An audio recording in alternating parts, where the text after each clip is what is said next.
Hey, Rebecca. What's up, Justin? Do they do yoga in the UK? Yeah, a little bit.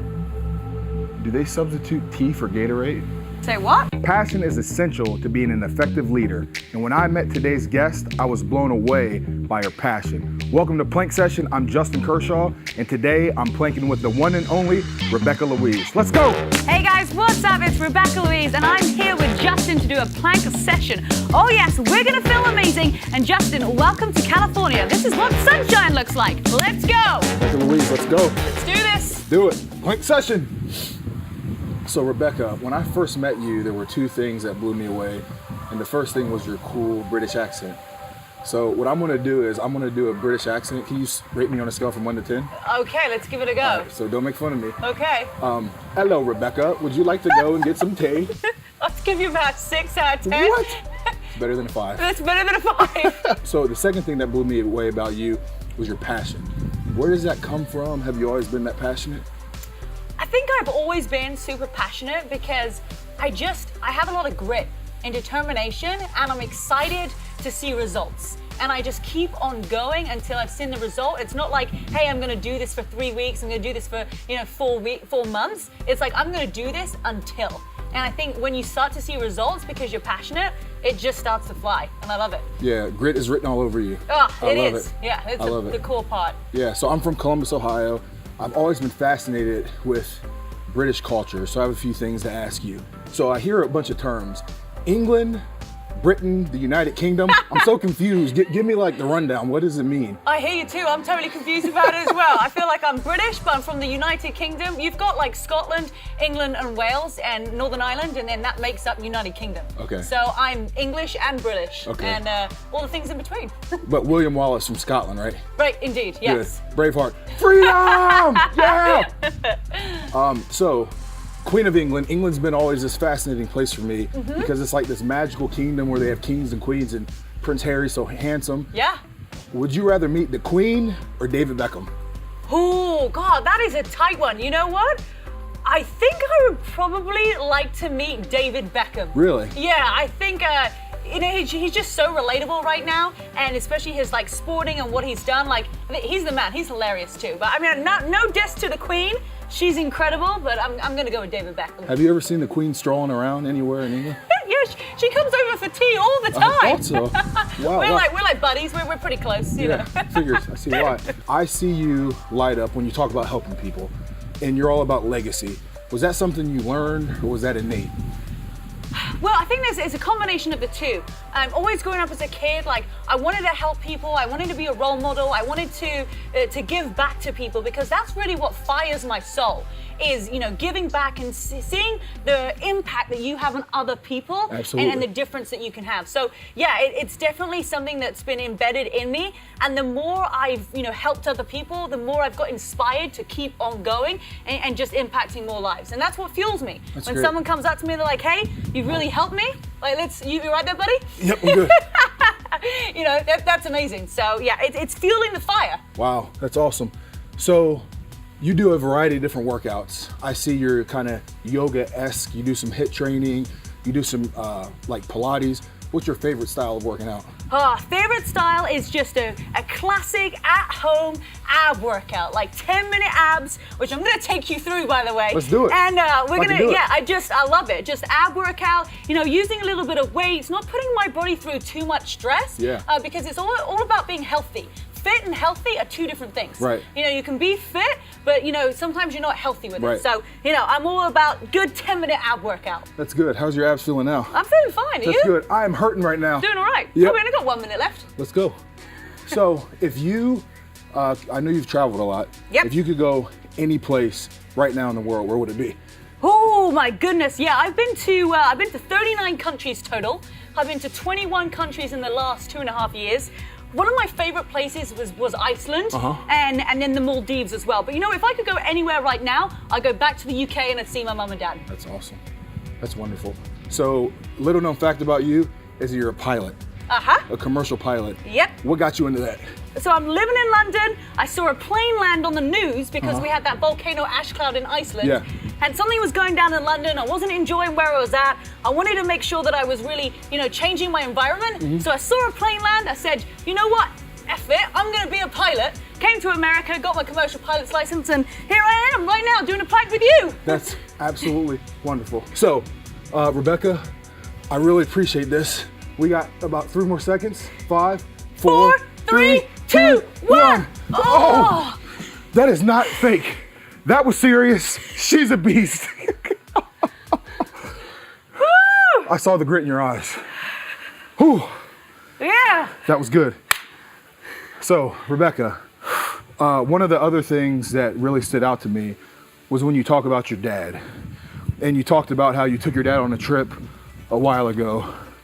If you could name 3 things your dad taught you, could you please share them with me?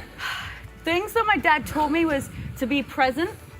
My dad was at every single soccer, hockey game that he could be. He was really supportive. Second thing, so the first thing was present. Second thing, supportive. Yep. And then the third thing, he was never pushy. Okay. He just allowed me to become who I am without being pushy. Okay. And I feel like those 3 things have really sculpted me into the person I am today. One of my favorite books, it's been highlighted, is a book called Grit by Angela Duckworth. And Angela Duckworth tried to quantify what got West Point cadets through their basic training. And she tried to quantify the number, but she couldn't find it. And she determined that what makes great leaders is resiliency. Now, can you give me a few examples of how you've gotten to where you are because of resiliency? I know your podcast is called Grit. Can you just talk about grit and your whole philosophy? Yeah, totally. That? So yeah, my podcast is called It Takes Grit. It Takes Grit. And I really feel like this is the piece of the puzzle that a lot of people are missing. So you've got to have the grit and the determination to keep on going, because you're going to have obstacle after obstacle. And life is like this. You're walking along and boom, something comes out of the way and you got to get yourself back up. That's that grit that's going to pull you up. And then you're going to come down and boom. And over time, instead of you going all the way down here, you're going to bounce back so quickly. Right. If you've got that grit in you, when things hit you and you're like, oh my goodness, this is like the worst thing that's happened, it's not going to seem so bad. Right. Because you've got that grit inside you that no matter what, no matter if somebody else is going to tell you you can't do it, no matter if like it's your friend or your family, it doesn't matter, because you're going to do it regardless of anybody else's opinions. Because you have that fire inside of you. And if you've got that grit, you can make anything happen. So Rebecca, I have 3 beautiful daughters and I have a rock star for a wife, and I'm so happy with how she supports me in raising our girls. And when I see your example as a woman who's strong, who's beautiful, courageous, you don't take no for an answer, I would love it if they would learn from you. Is there a message that you want to give to little girls out there that you know are looking up to you and what it takes to be a leader as a female in this world, in this environment? 100%. And growing up for me, I had a lot of people telling me that I couldn't do something. Hey, you're not good enough at this. You're not ready for this. Even 2 years ago, I had a manager that told me I wasn't ready to have my own app out. Wow. And if I had listened to them, I would have not have created what we have now of one of the best fitness apps that's out there on the market. And with new features that nobody is even doing. So my advice to somebody who's, or girls growing up is that you're going to get people that might not believe in you. You have to believe in yourself. And if there is something that you are so passionate about that you can't go a day without thinking about, that is what you're meant to do. And if you don't know what your passion is right now or what you're supposed to do, keep trying everything in the world. I was a pilot. I've worked in a bank. I've been a club promoter. I've been in a girl band. I mean, I've done everything, and I found my passion and my drive when I was 25 years old. So it doesn't matter, if you don't know exactly where you're supposed to be right now, try loads of things, give it your best, and it's going to come to you. That's awesome. Is there any advice that you could give to fathers, particularly young fathers that are entrepreneurs, what they could do to instill sound values into their daughters? Totally. So you have to be there for your kids, but you also have to show them that you have your own life too. Because otherwise, if you're like, hey, I need to be with my kid like 24/7, what does that tell? I'm not even a parent, but I can see that from other people. And when I have kids, it's going to be like, hey, mommy is going to go and speak at this big event because I'm your mom and I'm going to be your role model. And I want them to look up to me so that they feel like anything is possible. So if you going out, you have 3 kids, you've got a wife, and you're going off and doing all these things, they're going to look up to you. So it's about you stepping forward into that leadership role and being the example. And you might not be there, all the time, but who is with a 9-to-5 job? Yeah. But becoming that leader so that you can show your kids that anything is possible is what I believe a parent should be. Yeah. If you would have played football, you would have been a linebacker. Because I get fired up just listening to you right now. It fires me up. Rebecca, entrepreneurship for females. A lot of times I think, and I hope I don't offend anybody, but there's just certain roles that society tells women that they can fit in. I know times are changing, and obviously you break the mold. You are, an incredible leader. You don't take no for an answer. Why do you believe in entrepreneurship as far as leaving a legacy, in that it's a good alternative for people who are looking for answers for their life? Totally, and I think a lot of times that, we are doing a massive thing right now with female entrepreneurship. I think it's amazing what's happening.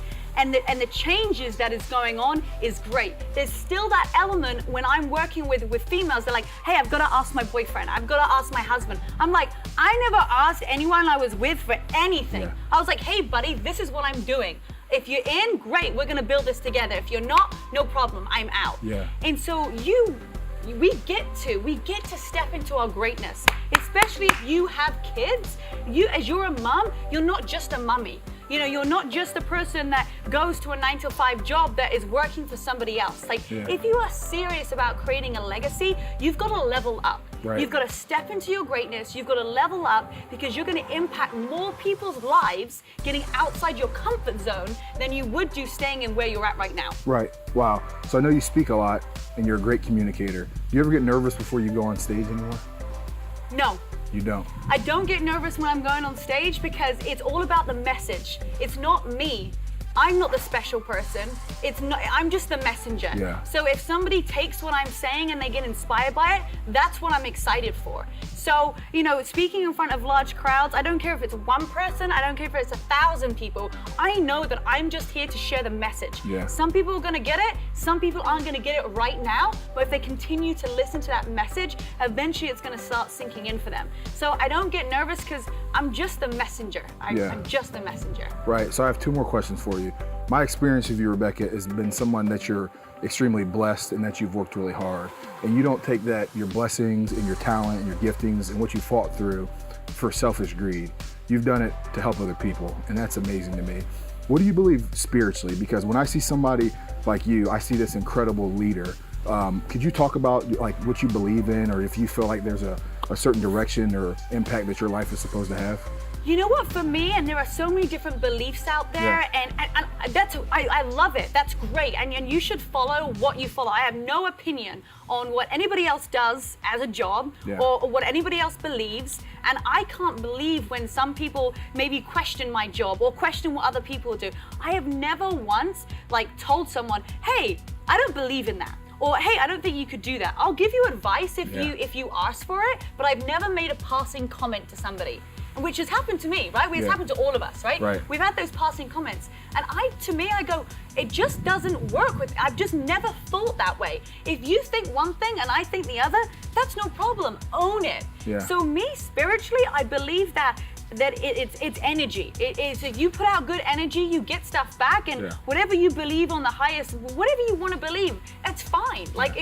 I don't have a certain agenda about what I think is the real thing, because I don't know. Right. So I guess I'm still kind of maybe searching for if there's something, but to be honest, for me it's hey, just be a good person, give people energy, and I think that is the morals for every big religion or culture out there, is be a good human being. Yeah. And if you're being a good human being, fantastic, let's roll with that. Perfect.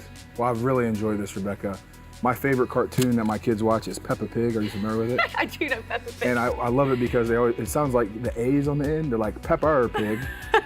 When you say sauna, it's like sauner. Yeah, you got it. So now when I go back home to Ohio, I'm like, America. Yeah, sauna. Exactly. It's the A's. It's the A's. Really appreciate it, my friend. You're awesome. Dude, you're amazing. I love it. Thank you. Thanks, buddy. So that was a serious plank. My body hurts right here in the tricep region, in here, my abdominals. I had a great time with Rebecca. I'll see you on the next plank session. I saw a look in her eyes when she was in that plank that scared me.